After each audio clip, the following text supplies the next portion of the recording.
right now by one Jordan Gorfinkel, known lovingly in the community as Gorf. Hello, Gorf. Hello, Keith. Happy holidays. Happy holidays. Happy Hanukkah. Happy Hanukkah to you too, Jordan. Gorf. So why am I sitting with Gorf? Gorf is an expert on many things. But one of the things he's truly an expert on, and I think it's underappreciated, and you don't get enough recognition or enough attention for this, is Gorf spent many, many years as the editor of a little comic book called Batman? Is that it? Batman? Something about a vigilante. And there you go.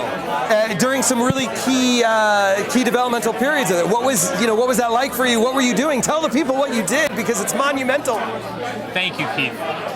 I worked on Batman during the period of time from Knightfall to No Man's Land. So we started by breaking Batman's back, and we took it about 10 years later to a series that I was fortunate to have had green-lighted by DC Comics, in which Batman had to take back his city after the bridges are blown and all the villains take over the city. Sounds a little familiar. Yeah, it was inspiration for The Dark Knight Rises, a film by Christopher Nolan.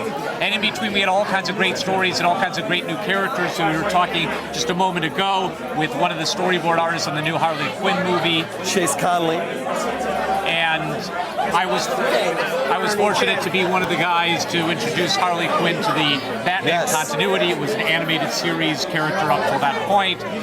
We worked with a great team at that time. We called ourselves the Bat Guys. It was Scott Peterson, Darren, Vincenzo, and myself working under the legendary Denny O'Neil. Superman versus Batman. They just released the trailer last week. A lot of heads exploded. A lot of talk.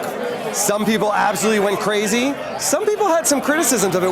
As someone who really knows those characters, what did you think of it? I am always careful not to judge by a trailer. It's kind of like judging a book by its cover, which usually in comic book cases is a good thing to do because it's always such pretty art. But in this case, I can tell you a couple of observations, and I should establish that I'm on the outside looking in now. Right, yes you are. For the most part, in terms of Batman. That's why you can talk about why you hate it so much. No. Well, that's leading the witness counselor. No. Right. Actually, when Keith invited me to talk about this, I emailed him back and said, sure, I love biting the hand that feeds me. Well, often people will come up to me and say, oh, I love Batman so much. And I say, well, thank you very much for supporting my family, because that's honestly how I feel about it. I feel very close to the folks at DC Comics and DC Entertainment.